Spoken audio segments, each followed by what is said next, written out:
হ্যাঁ, নমস্কার বন্ধুরা। আমি সেই চাষি ভাইকে পেয়েছি, তার সঙ্গে আমরা মূল্যবান দু চারটা কথা বলবো। এই যে ওনারা আছেন, এই ধানের জমির মধ্যেই আছে, তাদের সঙ্গে আমি দু চারটা কথা বলবো যে এই গ্রীষ্মকালের মধ্যে এই পাহাড়ি এলাকায় কি করে এরকম সম্ভব, এত সুন্দর ধান তৈরি করেছেন, তার নিয়ে আমরা দু চারটা কথা আপনাদেরকে শেয়ার করে দিচ্ছি। সেই চাষি ভাইয়ের মুখ থেকে আমরা শুনবো। আমি দু একটা প্রশ্ন করছি, ঠিক আছে? তার কাছ থেকে আমরা জেনে নেব। আচ্ছা দাদা, আপনার নামটা কি? আপনার নাম কালীপদ মান্ডি। কালীপদ মান্ডি না? ধন্যবাদ। আচ্ছা, আপনি এই জমির মালিক তো? হ্যাঁ।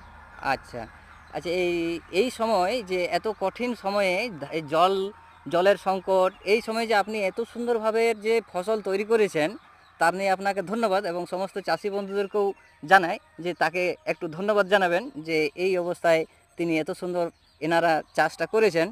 তো আপনার কাছে একটা আমি কথা বলতে চাই যে আপনি কি ফসল লাগিয়েছিলেন, কি ধানটার বীজটার নাম কি? খণ্ডগিরি লাগিয়েছেন না? ঠিক আছে। আচ্ছা, অনেক রকম আবার ধান আছে। হ্যাঁ হ্যাঁ, ধানের নামগুলো একটু বললে ভালো হয়। পঙ্কজ, একটা একটা আছে পঙ্কজ। পঙ্কজ, একটা আছে খণ্ডগিরি। দুরকম চাষ হচ্ছে। আচ্ছা, একটা আছে পঙ্কজ ধান, একটা আছে খণ্ডগিরি না? এইসব ধানগুলো গ্রীষ্মকালে লাগানো খুবই ভালো, মানে অল্প খরচে বা জলের পরিমাণ খুব কম হলেও মানে ফসল ভালো হয়। আচ্ছা, সার সারের প্রয়োগ কতটা কি করেছেন? মানে আগে যে আমাদের বর্ষার সময় যে চাষটা হয়, সেই সময় যে সার লাগে, তার থেকে এখন সারের খরচাটা কম না বেশি? এখন বেশি। একটু বেশি। একটু বেশি না? হ্যাঁ, বর্ষা থেকে একটু বেশি। আচ্ছা, এখন কি যে কীটনাশক আমরা প্রয়োগ করি, আগে যে বর্ষার সময় বেশি প্রয়োগ করতে হয়, এখন কি তার থেকে বেশি না কম? এখন বেশি। এখন বেশি বর্ষা লাগে। থেকে এখন বেশি। আচ্ছা আচ্ছা আচ্ছা। হ্যাঁ, তবে আমি যা দেখছি, কিন্তু আপনার যে ধানের গ্রোথ, আপনি তো মানে খুবই পরিশ্রম করেছেন। তো এটাই মানে টোটাল তো আনুমানিক কত খরচা হতে পারে আপনার চাষটা করে? এটা বেশি, অনেক বেশি বড়।